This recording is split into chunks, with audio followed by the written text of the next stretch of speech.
What's What's up? Movie fans? Welcome to another episode of Hollow Victories, where I forgot to come up with a tagline for this episode. I'm your host, Matt Presents, joined as always by my dirty co-host. Hello, my name is Leisure Suit Larry, here to give you the greatest gift of the world. Yeah. He was always doing that, Leisure Suit Larry. Yeah. Giving people gifts, hanging out with SpongeBob. That's what I remember Leisure Suit Larry for. Dude, Leisure Suit Larry should have never hung out with that fucking pervert. And we hurt ourselves today just to see if we still feel. We did a double feature of these movies. And these aren't like absolute bottom of the list, but these are two of the worst movies we've covered, I think. Yeah, they're not on the top half. It's the matchup of gross out comedies from the 2010s with shockingly similar plots. Like, weirdly similar plots. It's Dirty Grandpa versus That's My Boy. Honestly, both of these were on the Wikipedia, the Wikipedia's list of films considered the worst, which I was doing a ranking video of and then just never finished. Maybe I'll link the unfinished stuff in the description of this video because, I feel weird about having never finished that. But, when working on that, I watched these two movies, a week apart, and I'm like, wow, those two movies have, weirdly similar plots. Fuck, this has to be a Hollow Victories episode, doesn't?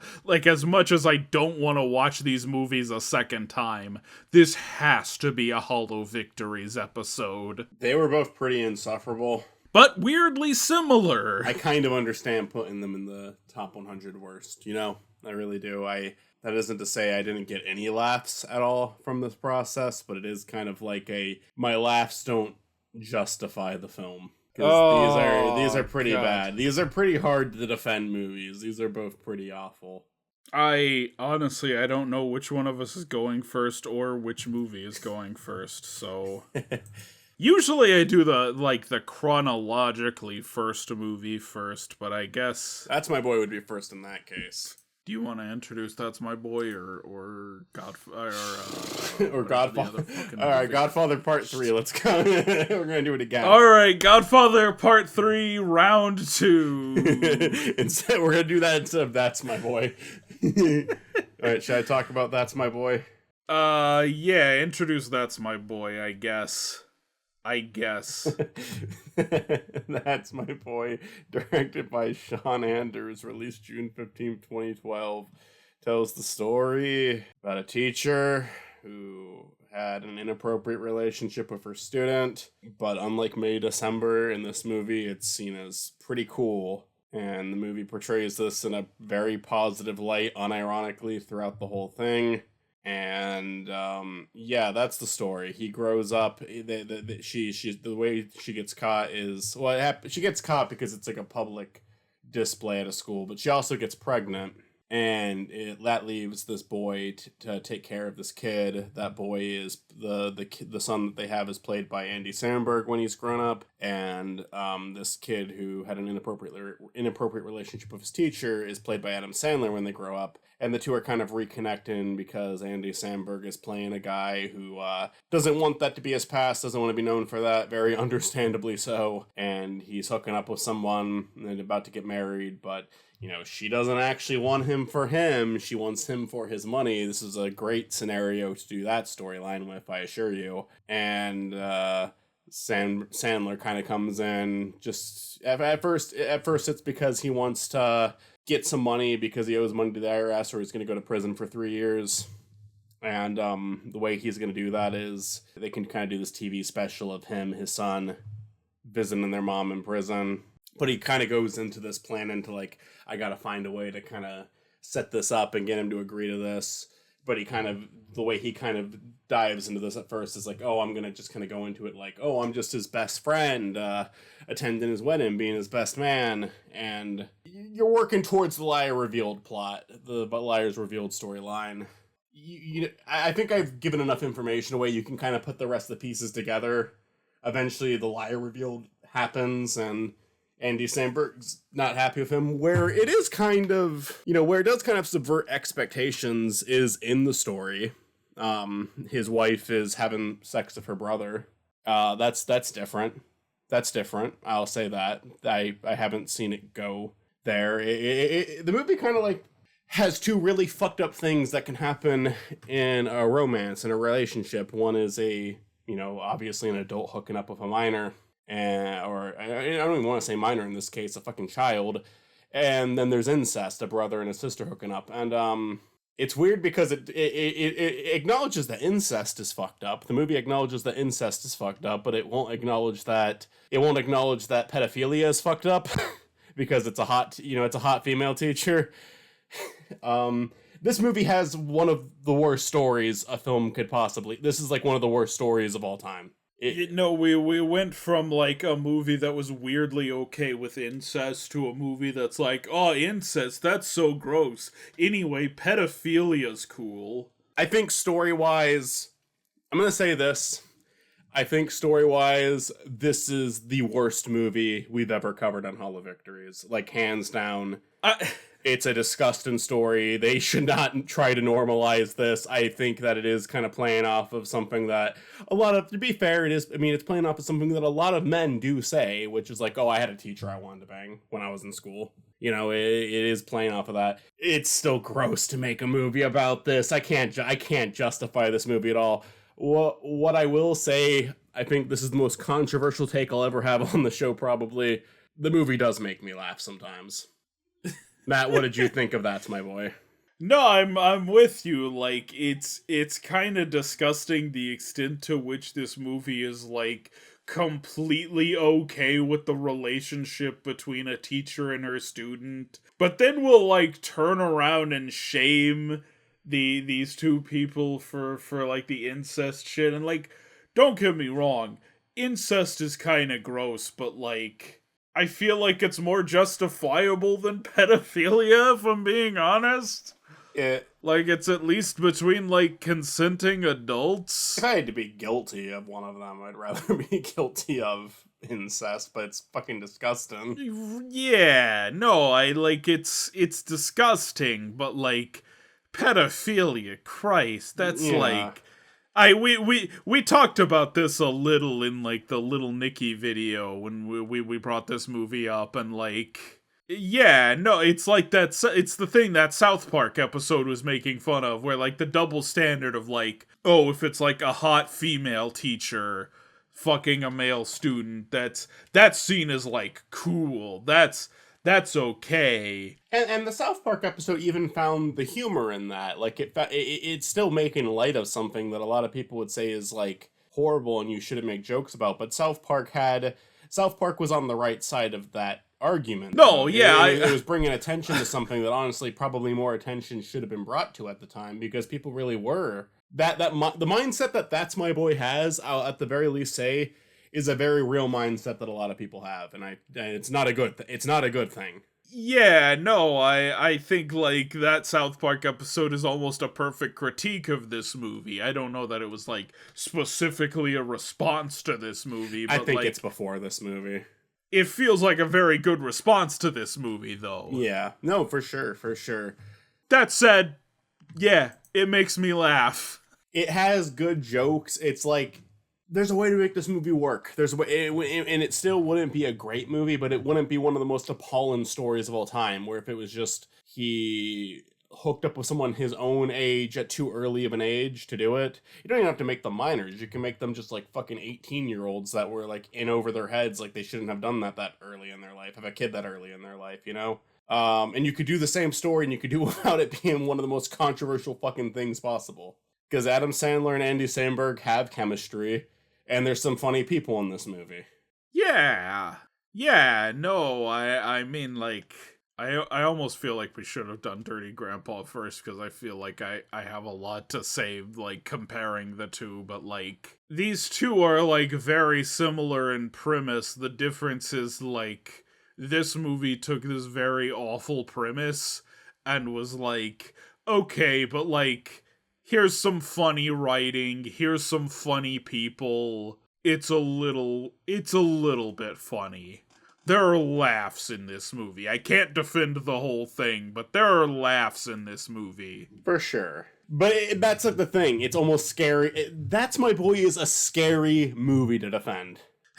Like, I don't want to defend That's My Boy. I really don't. It does something so extreme and so horrible that I don't want to fucking defend it, but it makes me laugh at several points throughout. And I'm not like proud of myself for that fact. And it's not like the movie is like never bad outside of like that console. Like, oh, Sure, it's good true, except for true. like the weird setup.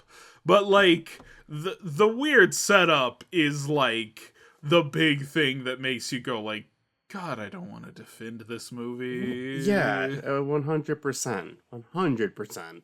So I think we should say right up here, like, the fucking incest plot, disgusting. They shouldn't have done that. I think it's like, you compared it to May December. You said incest. It's the other one. Whatever. This movie has two things going for it. Let's be honest.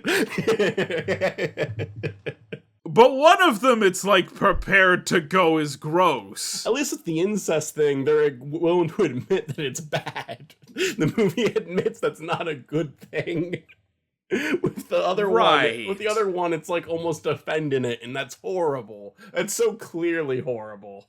No, and like, the thing I said about this in the Little Nicky video was like, Sandler is coming at this from like the male perspective of like, oh, I wanted to bang my teacher in middle school, so here's my movie about banging my teacher in middle school.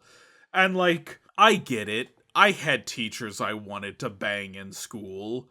But like, I can also acknowledge it wouldn't have been a good thing if that actually happened. Well, right, because you have a crush on, a teacher, but if you actually were put in that situation, it'd be completely different, Right, yeah, like, there is like a distinction between like, oh, I had this hot teacher I wanted to bang as a kid, and oh, my teacher had sex with me as a kid. It's like, no, one of these is like kind of normal, one of these is like a crime. No, yeah. There's a reason it's supposed to only go one way, Yeah. So, yeah, no, horrible fucking story, but some good I don't want to deny it. There's some good jokes in the movie. There's some funny performances in the movie. Should we talk about casting? Yeah. I feel like casting's going to be the real meat of this discussion. I mean, a little bit.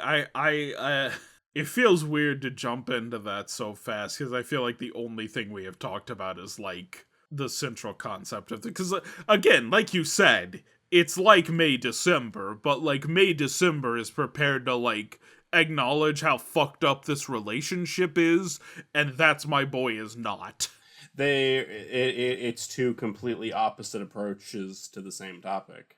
Absolutely. And I understand, I understand not wanting to just glance past that. It's horrible that they did this, but it's also just like, what else can we say other than it's horrible? It's obvious. Because I think most people listen to this. 99% of the people listen to this would probably agree with that. I don't think it's like a risky opinion we have there. It's it's not. This isn't good. They shouldn't have done that.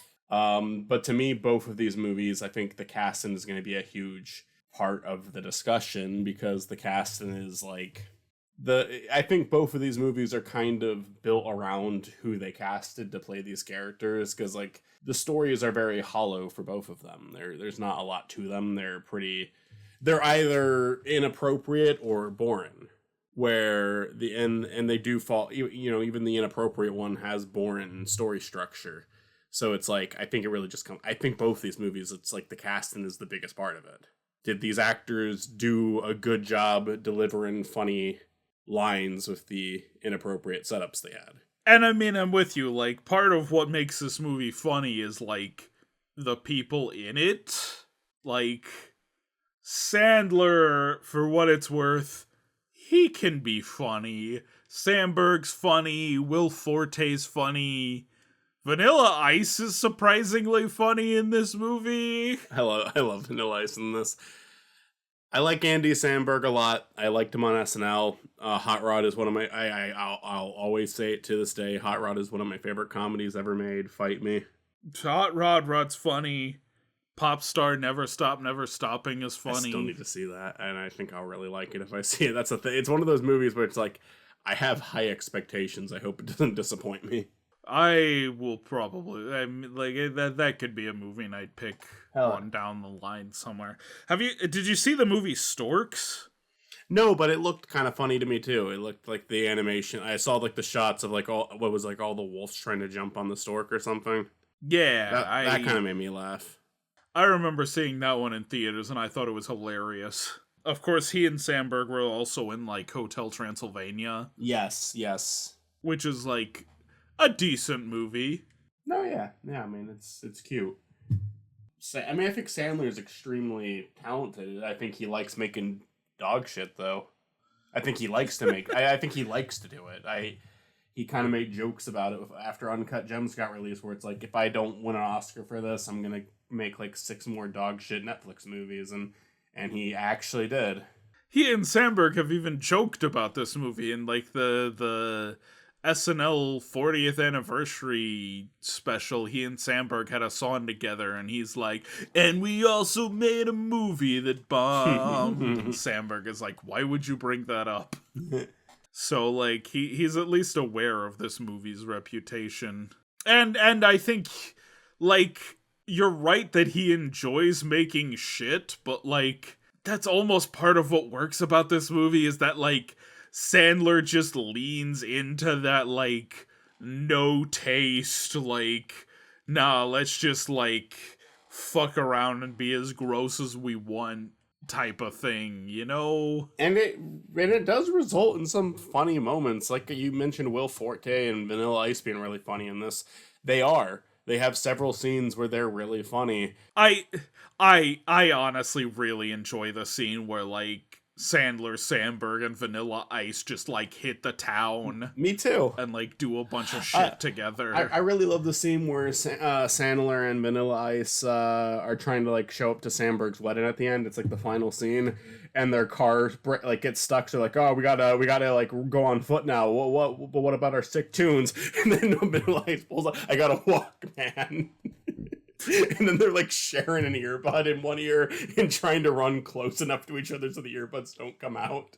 Like that's a really funny idea. That's like this movie like plays with the absurdity of everything so much. And I think to an extent the really inappropriate, theme of the movie is supposed to be part of that absurdity. It's just like you can't go there. It's just one of those things you can't go. Yeah. I think that there's like, and I feel like if I had to guess if like Sandler and Sandberg thought like a relationship that was actually okay, I would say no, they probably don't actually believe that. I think the movie is absurdity and they're trying to play with that absurdity and they're taking that feeling that they had when they were younger and putting that into that absurdity. It's still wrong. Like I said, I can't defend it, but it's also one of those things where it's like, I do think at the end of the day it's part of the joke, but yeah. it's still really uncomfortable. Yeah, no, it's still really hard to defend. I like we're talking about Vanilla Ice. I like the part where he's like any time Ice Baby plays, Queen takes 50% and my manager takes the other 60%. I lose money whenever that song plays. 'Cause like shit like that happens in the music industry all the time. Oh yeah. Yeah, no, I think that's a great. I think any scene with Vanilla Ice in it is funny. Like Vanilla Ice is really funny in this. He is willing to self-deprecate and it's funny and it works. He's better in this than he was in Cold as Ice. Yeah, Cool as Ice. Cool as Ice. Oh yeah, Cold as But, Ice is like a song. Yeah, no, return appearance for Vanilla Ice. I'm so glad we got to see him twice. I'm so glad he has appeared twice on this show. We also have Sandler returning, of course. Sandler's the new king, isn't he? Okay, if we're talking about the cast, if we're gonna insist that Clint Howard is the king of Hollow Victories, then this is Adam Sandler's usurpation of him, because both have been in 5 movies, but Sandler has been the star of 3 of those movies. Yeah. Clint Howard has not starred in any of his. That said, technically the king of Hollow Victories should be voice actor Frank Welker, who's been in 6 movies: The Grinch, Space Jam, Cat in the Hat, Looney Tunes Back in Action, Spawn, and My Little Pony. Plus, he's also credited for having done special vocal effects on Tank Girl. Oh, okay. So, like, 6.5 maybe. So maybe, arguably, Frank Welker is actually the king of Hollow Victories, and we've just been attributing it to the wrong person this whole time. But frankly, like, I think Adam Sandler makes a little more sense as the king of Hollow Victories, just because he has starred in 3 movies and then cameoed in 2 more. Yeah, and I think Sandler is fair for this, because I think that, like, when we started the show, like, when we did the first episode, before we even had, like, the premise of, like, oh, the king of Hollow Victories, you know, before we were even thinking about returning cast members, it just feels like Sandler always would have ended up here. Yeah. Like, it was either going to be Sandler or Rob Schneider. Yeah, and Rob Schneider's not in this movie. No. This was during that brief period where he wasn't in Sandler movies. He had the real Rob going on, or something like that. He had such a successful career without Sandler. That's the difference between Rob Schneider and Sandler. Like, I don't know anything about Schneider personally, so this isn't really a jab at his personality, although it could be. Is that, like, Sandler, I think, is extremely talented. He just likes making dog shit.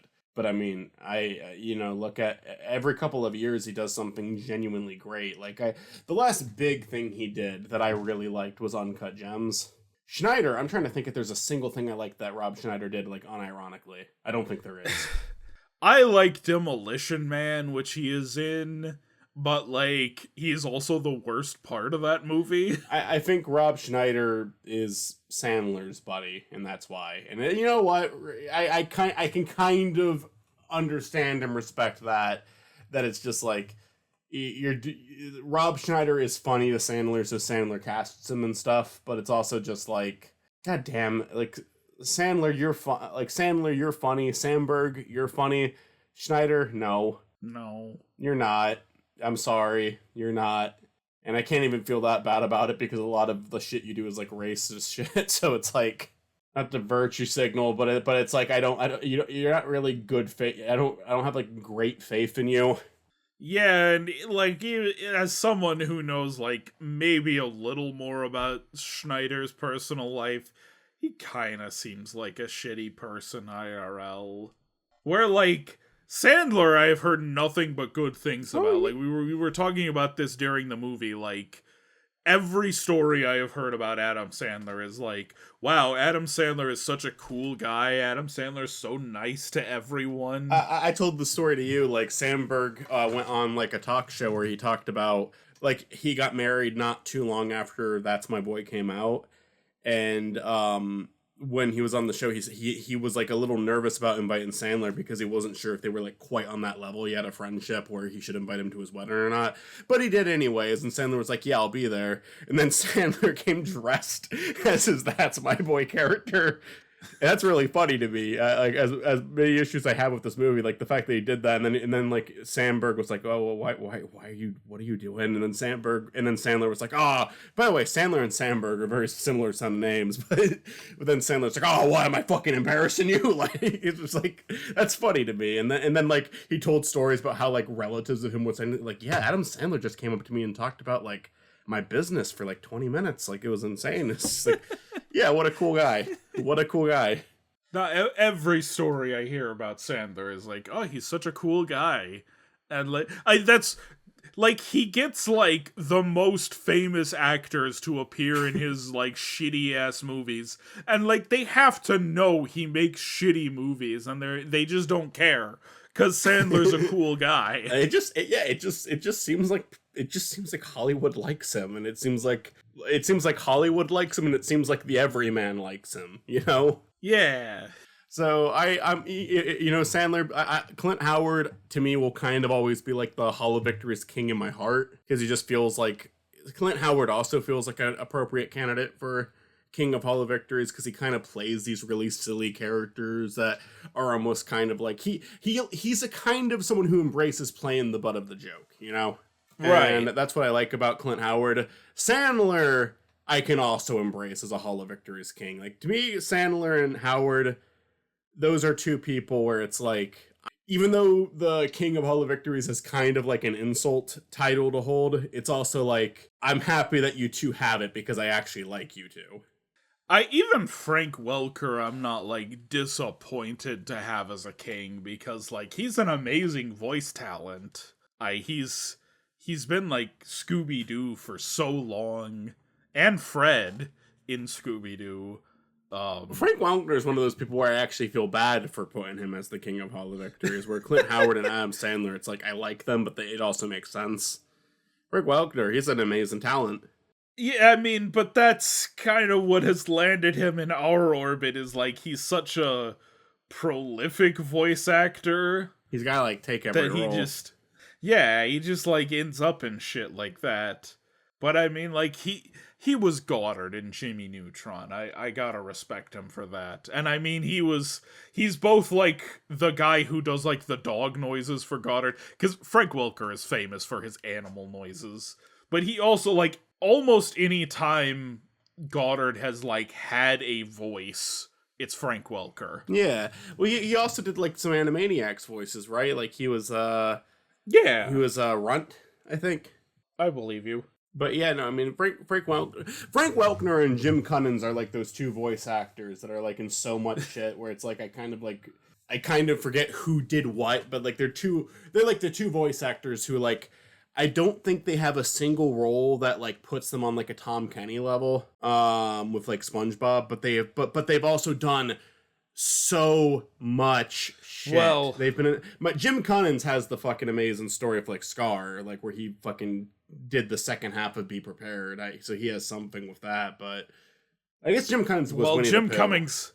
Yeah, Jim Cummings has Winnie the Pooh. That's like true. the thing I really know him for. Yeah, Frank Welker, I don't know if he quite ever hit that level of a character voice. Maybe he did, and we just don't realize it because he's that. Actor. He's been Scooby-Doo for so long. Scooby-Doo and Winnie the Pooh are like definitely two of like the most well-known cartoon characters. Yeah. Oh fuck! I'm looking at his IMDb now. He was also in Fred the movie. God damn it! If we're going off of appearances, Frank Welker is the king. But I also think that acknowledging that Sandler starred in 3 of these is kind of a fair reason to put him at the top. Yeah, and cameoed in 2 more. Yeah. So I'm willing to give Sandler the title of king for now, and I feel like there's a part of me that always felt like it would end up that way. Because Sandler he's done some of the most notorious, he's done some of the most well-known shit. Oh yeah, for sure. Like, Sandler and Rob Schneider really do just strike me as, like, the 2 people that are, like, the most deserving of that title. I guess we got, let's go going for the cast, and we talked about Sandler enough now. I feel like I like Sandberg a lot. I've mentioned I really love Hot Rod. Andy Samberg is funny. Like, even in this shit, he's kind of funny. Better than Zac Efron. A lot better than Zac Efron. Like, I like Zac Efron as an actor. He's not funny. Zac Efron is okay. Like, he, like for High School Musical, he was exactly like he was perfect as the face of that. I remember watching 17 again with my sisters and being like, he's okay in this. Like, it's kind of like a cliche movie, but it's also like I remember enjoying that decently. It's weird. I saw 17 again when I was young, and it was the thing that, like, convinced me Zac Efron could actually act.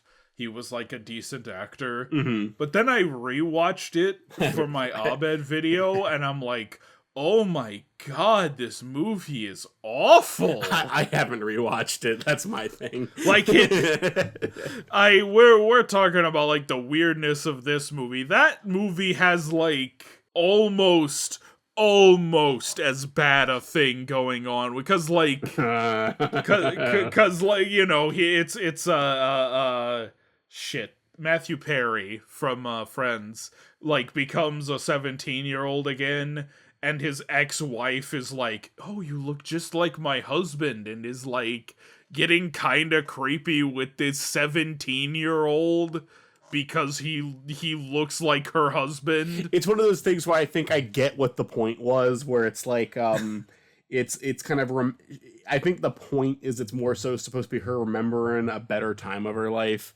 and that's what she's like kind of feeling there. I feel like that's probably the point. But you really God, just be a little bit more self-aware. Be aware of like how creepy that might come off. Because I think I get what the intent is, but I think it's worth acknowledging the intent. The intent doesn't like completely justify it though, and maybe that's not the intent. Maybe they're being openly creepy because they think it'll sell, and it probably did because I think that movie did fine. So yeah. Leighton Meester. I never know how to pronounce her name. I don't know her for fucking shit. She was in Gossip Girl. My sisters watched that. No, this is the only movie I've seen her in.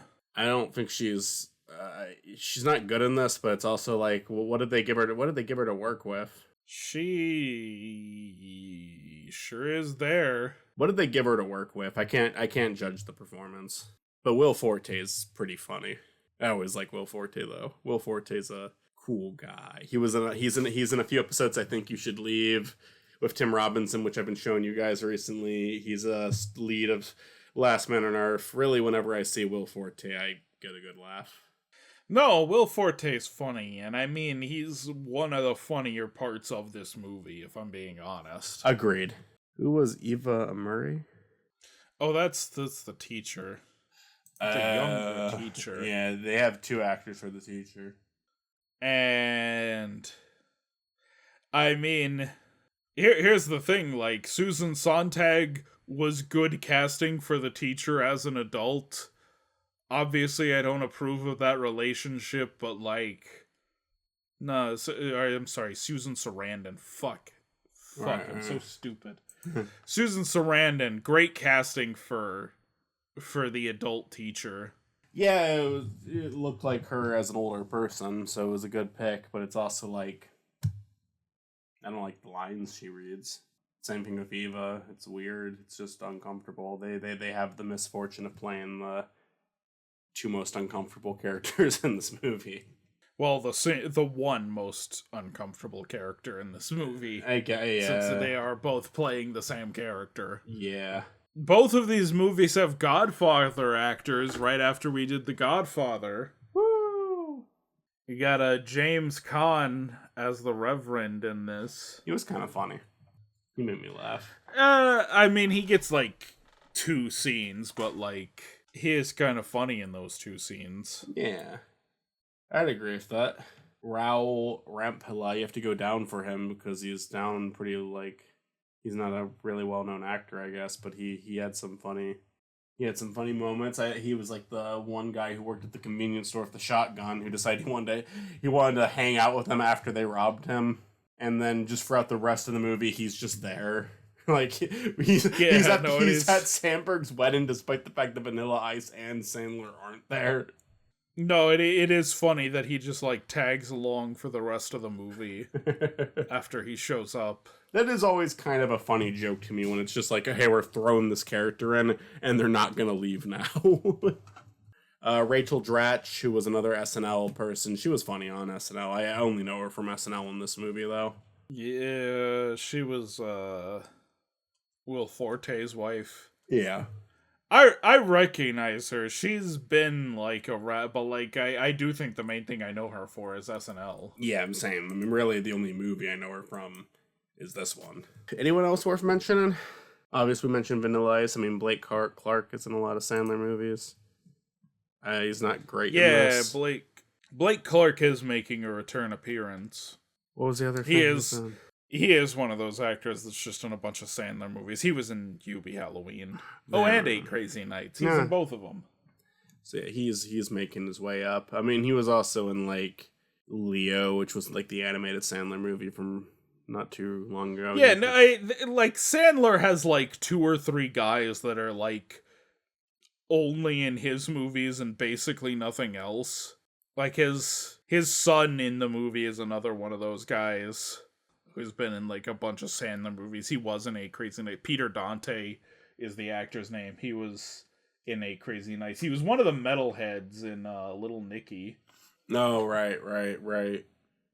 We have Milo Ventimiglia as Chad, the incest bro. Yeah, who's pretending to be like in the military, but like isn't in the military.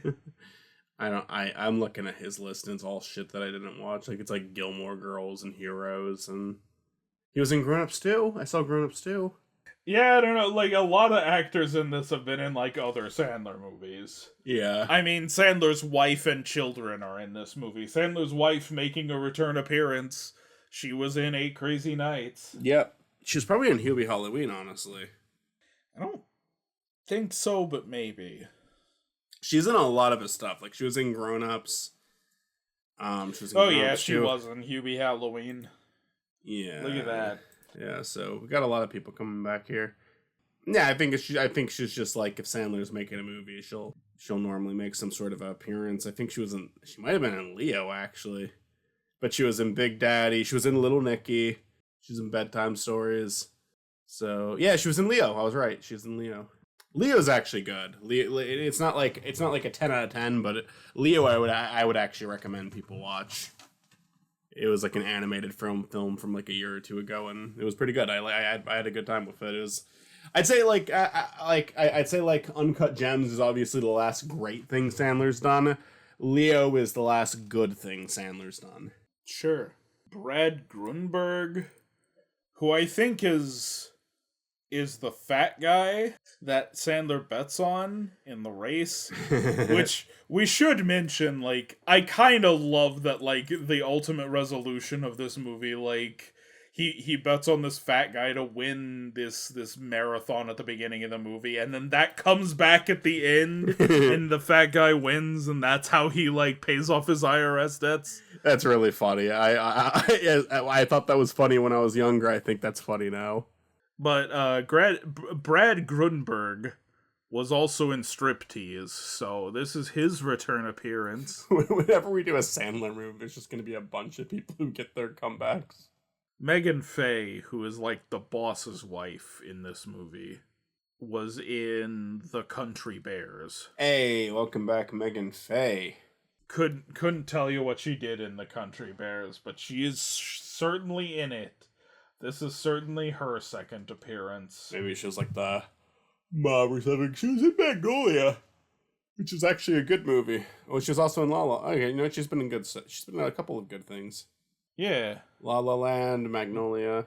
She was in Halloween 2, so if we ever do the second Halloween remake, she'll make a third appearance. She was in Malcolm in the Middle. That's coming back. That's like the first TV show reboot I've ever been like in terms of like the recent ones, at least, where I'm like, okay, I'm gonna humor that one. I'm not saying it's gonna be good. I'm saying that I'm actually okay with that one existing, and I hope it's good. Partially because I named Bryan Cranston to come. It just seems like the pieces are there for that to work, especially since I think Malcolm in the Middle didn't like end on the best note. So maybe if they do it good this time, which I don't have a lot of faith in. It's like they could hypothetically give it a better ending than the original show did. Anyway, yeah, are we ready? No, I get you. Are we ready to move on to Dirty Grandpa? The episode's been getting longer, and I don't think that's a bad thing, but yeah, I mean, you can also tell which ones we don't care about, because some, like, the Planes versus Lightyear episode was like barely over an hour, and like everything else we've been doing lately has been like an hour 15. Yeah. Want to introduce Dirty Grandpa, Matt? All right. So in Dirty Grandpa, Robert De Niro's wife is dead. He doesn't want to remarry. He just wants sex. Click here to see his pussy. He and Zac Efron. His grandson Zac Efron is like, he's a lawyer. He's working for his dad's law firm, and he's about to marry this like really stuck up rich bitch. But Robert De Niro's like, ooh, come on vacation with me. Come out to Daytona Beach with me. We're gonna fucking party with some college chicks. And so they go down to Daytona Beach and they party with some college chicks and like get caught up in all this bullshit. And Zac Efron, he runs into like this girl he used to know from his photography class, and it's clear that like he's really interested in photography. That's the thing he's actually interested in. He doesn't want to be a lawyer. And, De Niro is like pushing for this, like, for him to like let loose and become a photographer and like get out from under his dad's thumb. And that's like the big crux of the movie. That's the big emotional like third act thing where he's like, oh, I was a terrible father to your dad, but like I was hoping I could fix you in time, and that's the movie.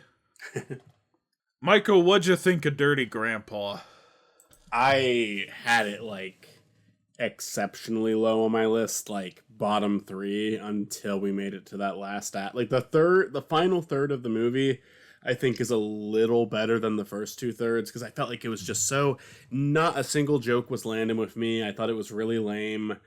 It was just like, it was just a movie that it was boring me and annoying me at the same time. And that's like the worst combo a movie can have. Like I didn't like these characters. They were getting on my nerves, but there was also so little to chew on with this movie. There was so little to like actually experience with it that I was just like bored too. Like, it's rare that something can annoy me and bore me at the same time.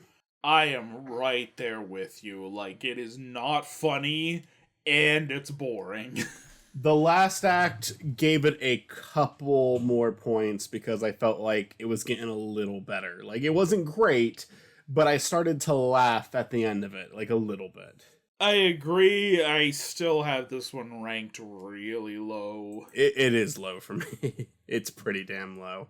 The problem with this, like, again, like, comparing it to That's My Boy, like, the dialogue just fucking sucks in this. Oh, yeah. Like, every time they are trying to be funny, they say just the least funny thing you can imagine. Like, it is so not funny throughout. Mm-hmm.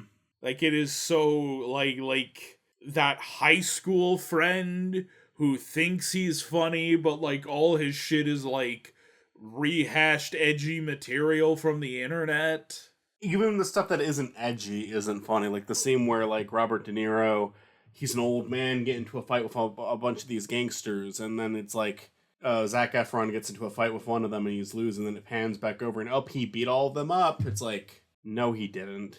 First of all, no, he didn't. And two, it's also, I mean, that was honestly one of the better scenes of the movie, I think. I don't know.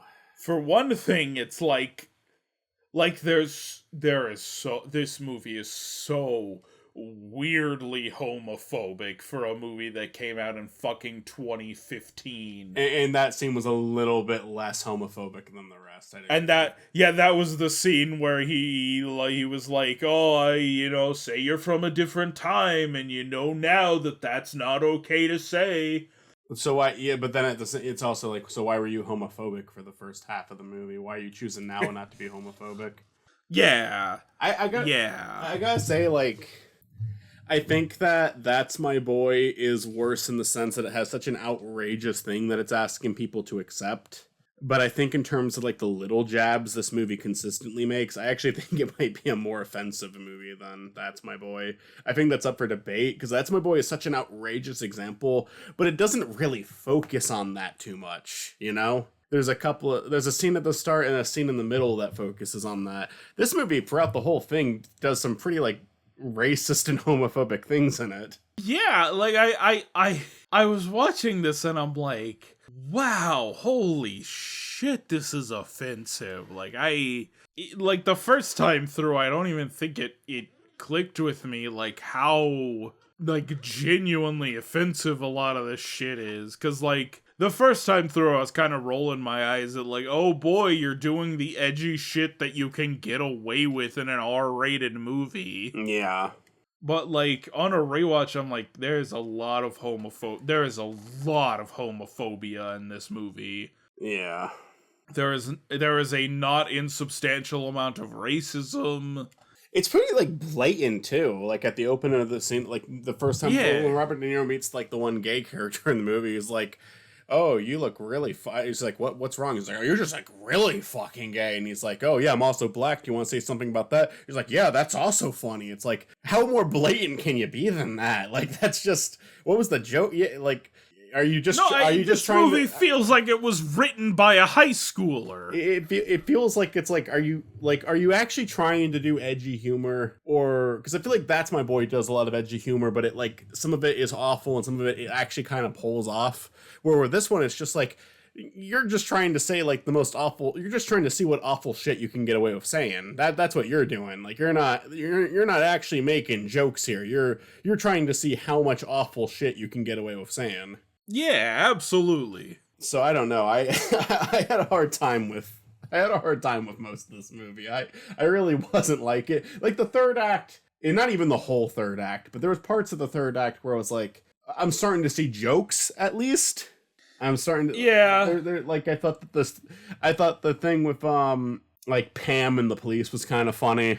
Yeah, I mean that is kind of a thing throughout the movie. I thought was kind of funny that like Pam is this like blatant criminal and the police are just like, classic Pam. Like they're charmed. It's funny because they're like successfully charmed over by him, even though he's like one of the least charming people imaginable. But it kind of works. It is kind of a funny joke. But then those two police officer characters got my last fucking nerves though, because when they're engaging with any character that isn't Pam, it's just annoying. It's genuinely just really, really fucking annoying. They're not funny at all. It's like, I don't know. It's like when it really is like when you like kind of do like a mocking voice to make fun of someone that you don't like.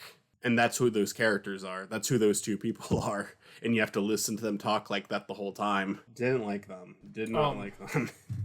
One other joke in like the front half of the movie I kind of laughed at is like Pam is like, he shows up to the party with like these e-cigs and one of them is weed and one of them is crack, and he's like, oh, I don't know which one's weed and which one's crack, which is such an obvious joke. But then he like tells Zac Efron that he smoked crack, and Zac Efron's just like, I just smoked crack, and everyone cheers and then starts going like, USA, USA, and that did get a laugh out of me. Mm-hmm. So like, give it some credit. There was a laugh or two in there.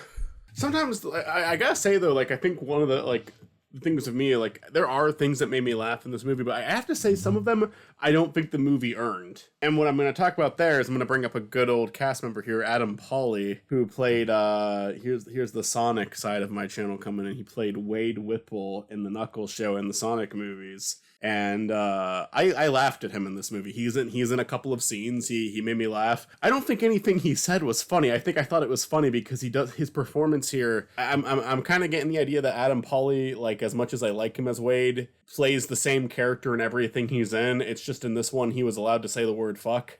And so I'm laughing whenever he's on screen, but I don't think I'm laughing because the movie did anything funny with him. I think I'm laughing because I'm reminded of Wade, you know? And Wade just kind of makes me laugh. Like, it's just he's kind of such a pathetic character. And now I'm imagining him in this movie where it's like, it's the same character, except because they're allowed to bring adult themes into it, he's even more pathetic than he is in the Knuckles show. And that kind of makes me laugh. Right. He was like a little funny in that like opening scene where he's like blowing weed vape on the dead grandma. Yeah. We pours a beer on his grandma to say, rest in peace, grandma. Like, it's just like shit like that. Like, it's lowbrow, but I mean, I think I'm saying that like I feel like what I'm saying might actually come off as more of an insult at Adam Pally than the script. No, I think Adam Pally is funny. I think he's able to deliver lines in a funny way. I think he's funny in spite of the dialogue he's given. Yeah. So I don't want to give the movie any credit for that. I want to give him credit for that. Sure, and I mean this is a movie that takes funny actors and gives them like the least funny dialogue I can imagine. Aubrey Plaza. I hated Aubrey Plaza the first time I watched this. I didn't hate her as much this rewatch, but like, God, she's not funny in this.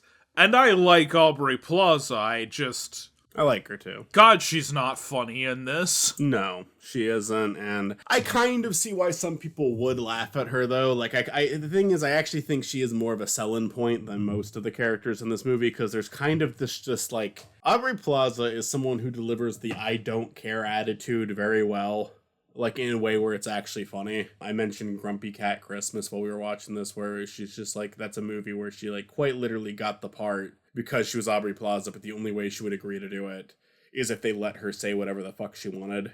And Aubrey Plaza does strike me as someone who's like, she's above doing something like Dirty Grandpa, but if she's gonna do Dirty Grandpa, she's gonna do it her way. And watching this movie, I do think she's kind of doing it her way still. I think she's like going into this with like this like really sarcastic and like she's doing an underperformance for the whole thing. You know, like she's aware of what she's in. She's aware of how big of a piece of shit this is going to be. And she's kind of playing, like kind of just like goofing off. She's not taking it seriously. And but I've also seen her, she's like, I think she is funnier in Grumpy Cat than this, which is saying a lot, by the way. Yeah, I mean, in terms of like, wow, I'm in a piece of shit, so I don't care about my performance in this. Like, she's still below like Chevy Chase in Caddyshack 2. I haven't seen that yet. I've made fun of it, but I've only made fun of it because I know people who hate it.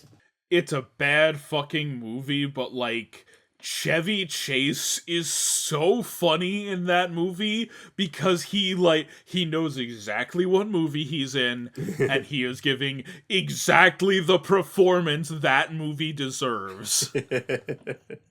Like he does not give a shit about that movie at all. Right. I think that this movie has like a pretty predictable story. I think that it does the same thing. Like, you know, it really does do the same thing with That's My Boy with the wife, where it's like immediately transparent that it's not going to work out. And then I will say though, one thing I'll give That's My Boy over this movie is one, they don't throw in another love interest in That's My Boy. Like, I think that's a more obvious way to go. They actually decide to spend that time focused on Sandberg and Sandler, like rekindling their relationship, and I think that is a way more interesting way to go than just throwing someone in that movie with like for Sandberg to hook up with. And they do. They have that girl at the strip club that Sandberg hooks up with, but they don't focus on that. They know that's not really what the core of the movie should be.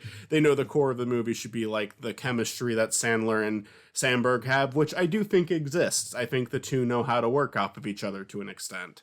Efron and De Niro, I don't think there's much to Zac Efron and Robert De Niro outside of it's just kind of a pair up you wouldn't imagine. That's like the surface level of it. Past that, there's not much to them being paired up other than, isn't it kind of weird that Robert De Niro and Zac Efron are doing a movie together? And like, Sandler and Sandberg are funny. They are. I respect De Niro and Zac Efron as actors. Same.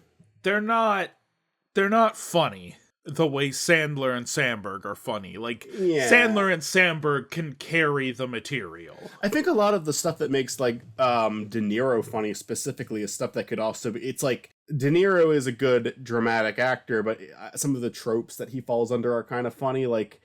But it's like, it's not really meant to be a joke. Like, for De Niro, I love the whole fucking thing in all of Martin Scorsese's movies where he plays the characters like, hey, what's the matter with you? Knock it off. Like, fucking Goodfeathers made fun of that. Like, It's he very much is the hey, what's the matter with you kind of character, and that's funny. But it also works in a sincere way too. That's the thing. It's like it's not really supposed to be funny. It's funny because of what satire has done to it. He's funny, but he's not intentionally funny, I guess is what I'm saying. And I feel the same way about Zac Efron. Zac Efron in the High School Musical movies, it's funny. It's not intentionally funny. Joe Pesci would be so much funnier in this movie. Probably. Like Joe Pesci is like genuinely a funny actor. Even when he's doing like serious shit like Goodfellas. He's fucking funny. Yeah. And then you give him Home Alone and he's also funny in that. And I know if he was here, he'd be like, oh, what, you think I'm funny? When I'm like a clown? I'm fucking fun. What do you mean I'm funny? But, no, he's fucking funny. He does comedy. Yeah, he did Home Alone. He did My Cousin Vinny, which is like kind of a comedy. I'd say My Cousin Vinny is mostly a comedy. I think Joe Pesci would do way better than De Niro in this movie. I also think he's above doing this movie where De Niro, no, I mean, I love Robert De Niro and a lot of the performances he does. I think Robert De Niro has done a fair number of bad movies, though. Robert De Niro has done some shit. There was another movie that was like The War with Grandpa starring him, and when I saw that, it was like, I saw it at Walmart on DVD, and I'm like, is this a Dirty Grandpa sequel? And it's not, but like, the title and the fact that De Niro's in it almost makes you go like, wait, is this a Dirty Grandpa sequel? Wasn't there like a weird thing that came out the same year as Dirty Grandpa? Like, wasn't it like a Jackass movie, like Bad Grandpa? Yeah. And that like confused a lot of people. I remember that too. There has, like, statistically, there has to be one person who bought a ticket for Dirty Grandpa thinking they were seeing Bad Grandpa. Like, statistically, that had to have happened at least once. Okay, Bad Grandpa came out a little before this, but yeah, no, that had like Johnny Knoxville in it as the titular Bad Grandpa. Bad Grandpa 2, maybe? Oh, did it ever even get... I guess that never happened. Or did it? What the fuck? I guess okay, I don't know. I feel like there was something else when Dirty Grandpa got released, though. Maybe I'm wrong. I probably am. Maybe. But I know, I do remember, like, the weird confusion with, like, Bad Grandpa versus Dirty Grandpa. Yeah. Should we talk about casting at all? I mean, we already have, but, like, really just go into the rest of them. Yeah, I think we've kind of covered De Niro. We've kind of covered Zac Efron. He's a good actor. He's I like him in The Beach Bum. Like High School Musical, too. Like, it's also one of those things where it's, like, obviously it's, like, kind of a campy thing from our childhoods. It's kind of something that we can kind of look back and make fun of. But was there anyone more perfect than Zac Efron to be Troy? I don't think so. Right, yeah. And I feel like he is one of those actors who kind of, like, has had to escape that. And he kind of did, you know. Not all Disney Channel actors do escape that. Yeah. I haven't seen the Jonas Brothers. I mean, anything, like, you know. Yeah, what has Corbin Bleu done since High School Musical? Right. Like, I guess Vanessa Hudgens has had some work, but even then, it's more like I mainly know her from, like, and I haven't even seen this movie. I remember Spring Breakers was a big deal because it was like, oh, we got the Disney Channel actresses in a party movie. I do really like Spring Breakers. But she was also in that movie. I love it. She was also in that movie Tick Tick Boom with Andrew Garfield. I liked that movie. I don't remember her in it. Was she one of the main characters? I don't know. She's like high build, but not top build. Was she the love interest? Because there was a love interest. She was not the love interest, but she was up there. Okay, I remember liking Tick Tick Boom, but honestly, I don't think I remember anyone in that other than Andrew Garfield. So I liked the movie. I guess it didn't like stick with me that much. Aubrey Plaza is wonderful, but she's not. I agree, she's not great in this. I think their main joke is she wants to fuck an old man, and you know, it's whatever. It's fine. That's all she has. That's all she has. The whole movie is like, I want to fuck this old man. Isn't it funny? It's Aubrey Plaza and she wants to fuck an old dude. Because they kind of like do the first scene she's in. They already it's not like they build to that. They're already at that in the first scene she's in. and then they're just kind of pulling it Well, off. well, like at the start, she's trying to pull off this like trifecta of like student, alum, professor at their college. She's trying to fuck all three, and De Niro like pretends he's a professor. But even like when that gets revealed, she's like, "Oh, you're not a professor. I still want to fuck you." Mm-hmm. I just feel like yeah, I don't really like I think Aubrey Plaza did fine with what she was given, but it's also like she was given nothing. I don't mind her in this. I think she's a funny actress, and I think that she did as good as anyone could. Like I feel like you could put someone else in that role that would do worse than Aubrey Plaza did. Absolutely. I'm so disappointed. She was like on board. Like John Waters was going to make his comeback. John Waters was going to make one last movie and Aubrey Plaza was on board and no studio would pick it up. And I'm like, I want to see Aubrey Plaza in a John Waters movie. She does so good in a John Waters movie. I agree. I think I've only seen one John Waters movie, which is Pink Flamingo, and off of that, I would agree she would work. I think Aubrey Plaza strikes me as the same way Emma Stone does, where it's like they're both two like A-list actors who appear in a lot of like really popular shit, but they also are really willing to do weirder stuff, and I kind of respect like Emma Stone doing a fucking movie, doing a fucking show with like Nathan Fielder with the Safdie brothers is like still incredible to me. But yeah, I haven't watched, and that's the biggest shame. I haven't watched it yet. I should start that tonight, actually.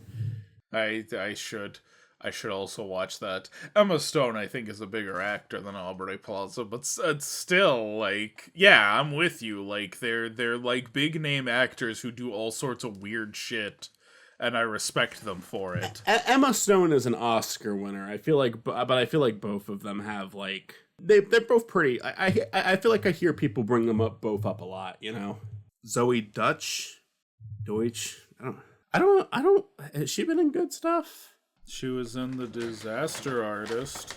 Matt, I asked you a question and you give me that. She was in that other movie I mistake Dirty Grandpa for sometimes, which is Why Him, which is like the Bryan Cranston and James Franco movie. I guess she was in The Disaster Artist. She was in Zombieland Double Tap, I guess. I saw that. I don't know. She was in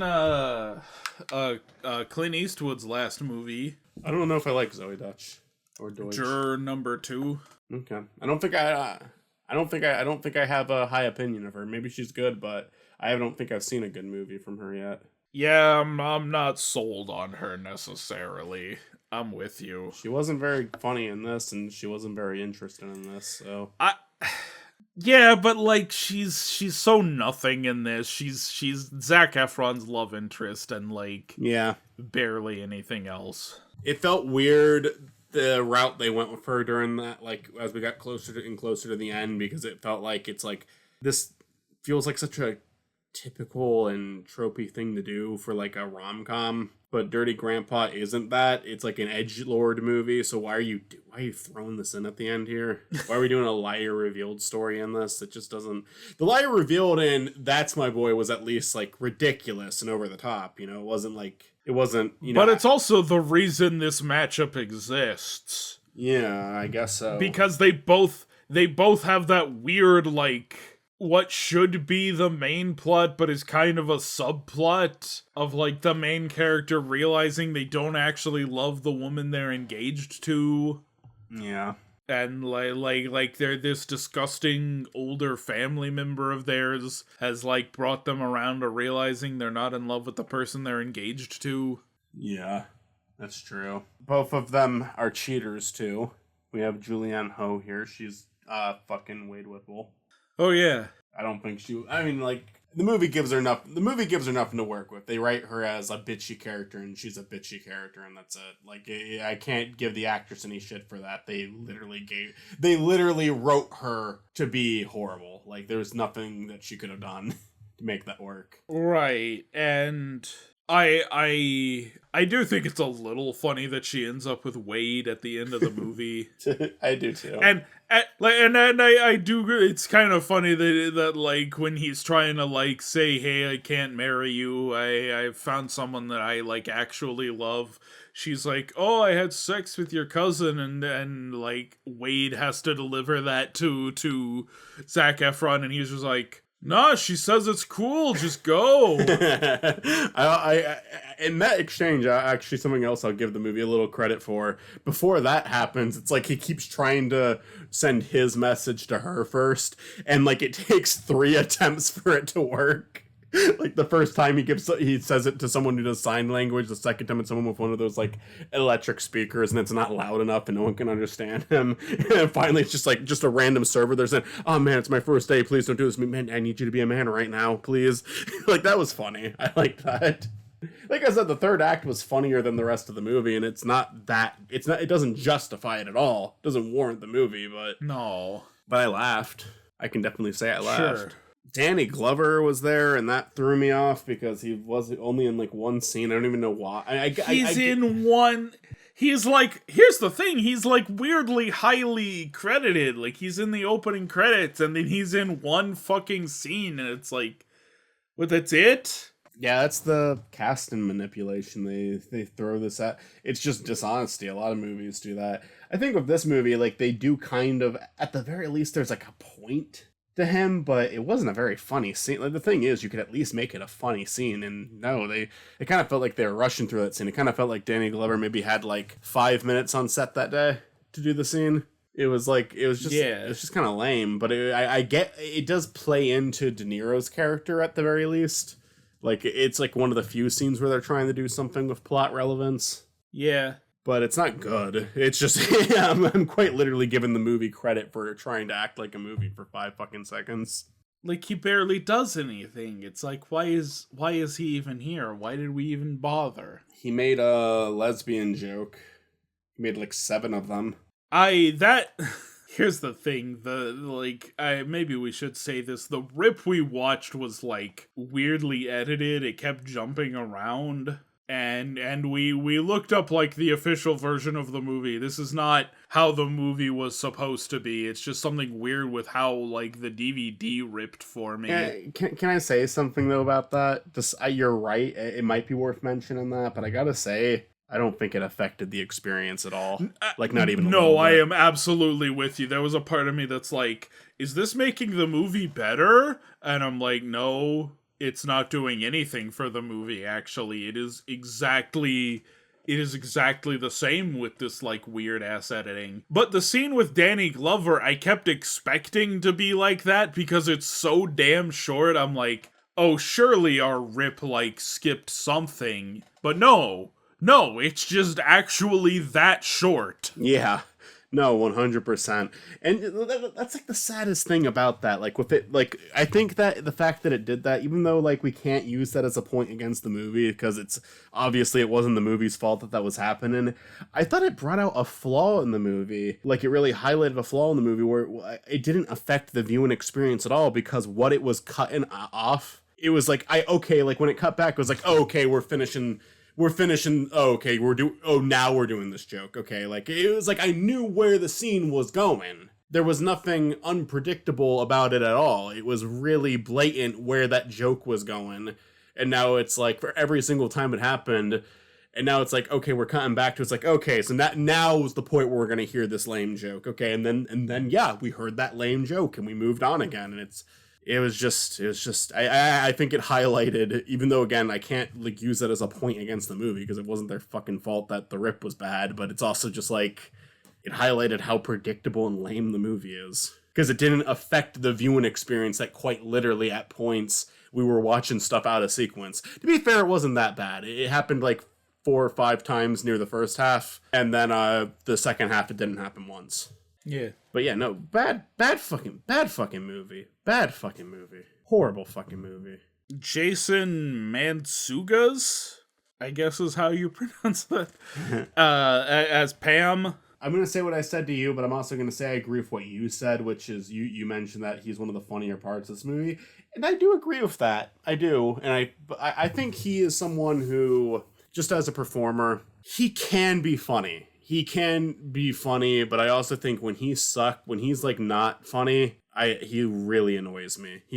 I think he can be super fucking obnoxious because he always plays the douchebag. He is someone who's typecasted as the douchebag, and a douchebag can be funny, but if you don't write them well, it's just going to annoy everybody. And I think very often he falls under that. I like his community character.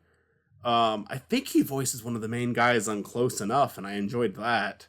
I might be wrong. I should fact check myself there. He definitely did some regular show voices, and I think he was one of the main characters on Close Enough, but maybe it's someone else. It definitely sounds like him on Close Enough, and I like him there. Yeah.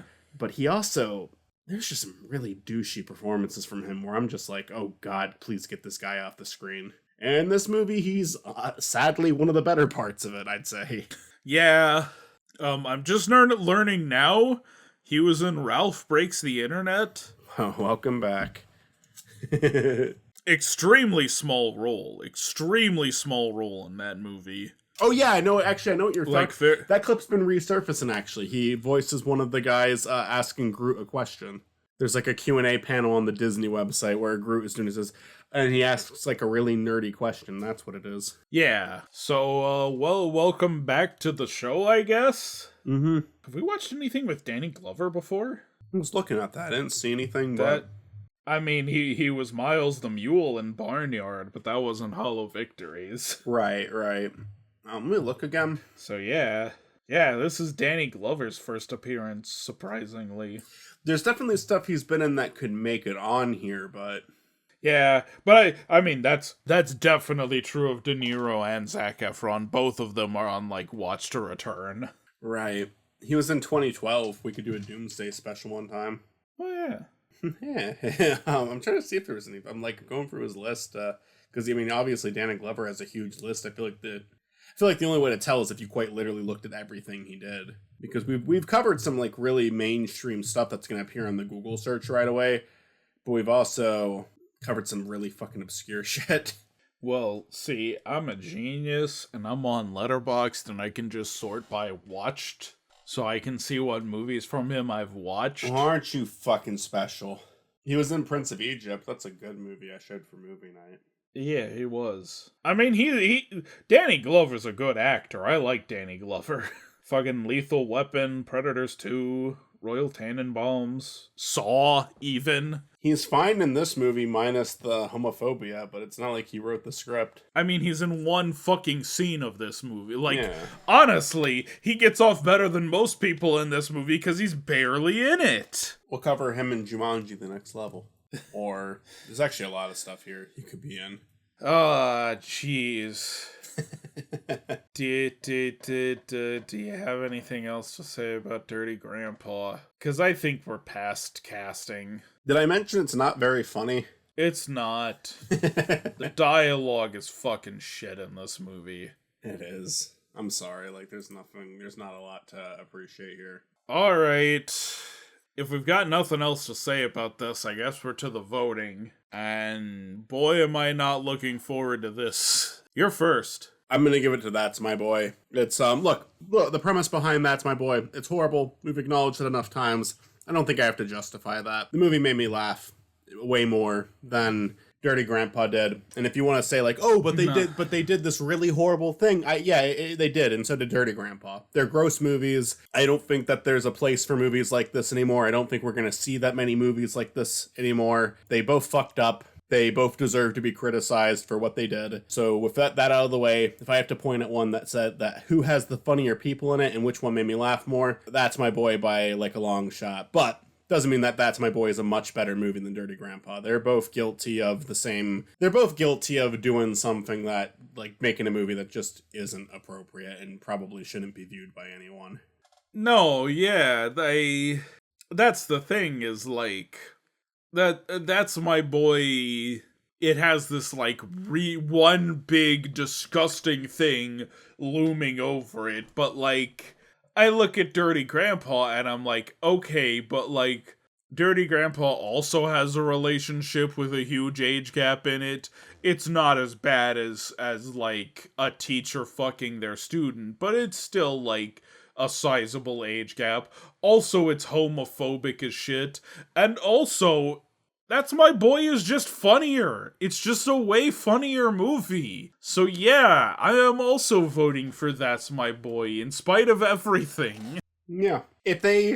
There's a way you can make the That's My Boy story, there's a way to make the movie okay, not good, but okay. You could make it that it was two people who hooked up before they were mature enough to take care of a kid, and you can have the exact same movie. You can have the exact same movie if it was just two people who hooked up before they were ready to take care of a kid, and it would be fine. Dirty Grandpa, I think, has more working against it in the grand scheme of things, because there's a lot of off-color comments made in that movie. Yeah, no, I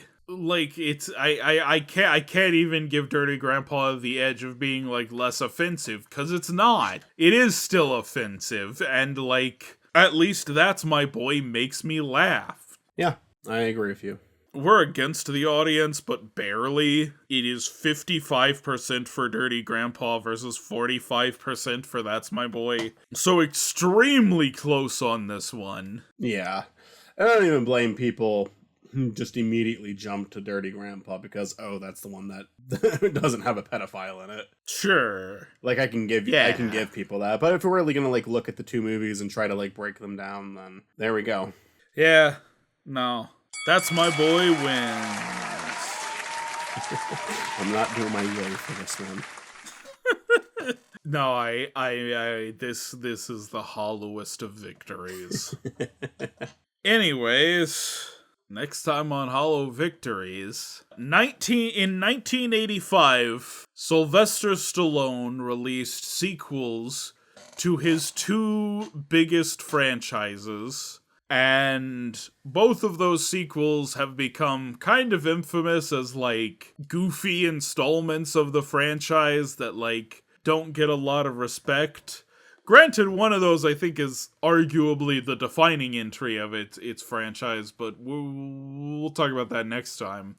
It's Rocky IV versus Rambo First Blood Part 2. Okay. I don't know a lot about those two. Oh. Have you seen Rocky? I haven't seen Rocky or Rambo.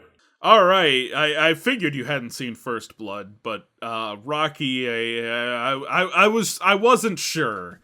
I'm a fan of the Rocky songs, and I actually think that Rocky 4 has... I'm not saying the movie is good because I don't know, but I actually think Rocky 4 has my favorite of the Rockies. I love Hearts on Fire. I think that's a great song, but that doesn't mean the movie is good.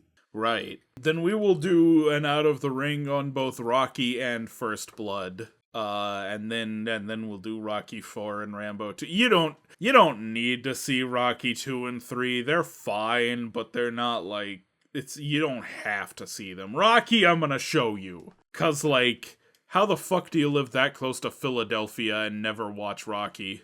Come on. Yeah, I don't know. It's just one of those film series that I've always skipped out on. The Rocky statue is right there in downtown Philadelphia. I don't like Philadelphia. I don't like being there. Fair enough. It's an overcrowded place with a bunch of assholes living there. Oh, I mean, I fucking hate Dallas, so... I get you. I feel you. We've gone to too many games there a few times, but we're on the outskirts of Philly. We're not in the city. All right.